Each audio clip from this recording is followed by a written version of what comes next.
اهلا بيكم، عاملين ايه؟ يا رب تكونوا بخير. جايلكم فيديو جديد ووصفه جديده، وهعمل معاكم طريقه حلوه قوي للطحينه. برغيف فينو واحد بس هتعملي كميه كبيره قوي من الطحينه. بصوا هتنبهروا بالكميه اللي هتطلع من رغيف فينو و3 معالق من الطحينه. هحطهم بقى في الخلاط، احط رغيف الفينو اقطعه بطريقه عشوائيه وانزل عليه بكوبايه ميه سخنه وهضربه في الخلاط كده زي ما انتم شايفين لحد لما ينعم معايا. هنزل عليهم ب3 معالق من الطحينه. جبت ب20 جنيه طحينة، خدت منهم 3 معالق بس. مش هتصدقوا الكمية اللي طلعت، وممكن تستخدميها في اي حاجة. جربي الوصفة يا رب تعجبكم. هضربهم بقى في الخلاط الطحينة مع الفينو، وهحط نص كوباية من الخل.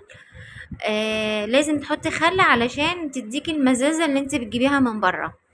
برغيف فينو واحد بس هتعملي كمية مش قادرة اقول لكم قد ايه حلوة جدا. معلقة من الكمون، معلقة من الكزبرة. الملح بقى يعني على حسب الاحتياج، ممكن تحطي معلقة، ممكن تحطي نص، ممكن تحطي اكتر على حسب انت بتحبيها ازاي. خلاص هحط كل المكونات ديت وهضربهم في الخلاط.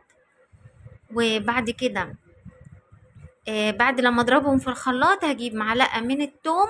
التوم بصوا بيخلي طعمها في حتة تانية خالص. معلقة توم صغيرة وهضربها برضو معاهم في الخلاط. ممكن تعمليها في الكبة عادي، ممكن في الكبة وممكن في الخلاط عادي كده. خلاص بقت الطحينة بتاعتي جاهزة معايا. هجيب بقى بولة صغيرة وهنزل بيها في السلطانية.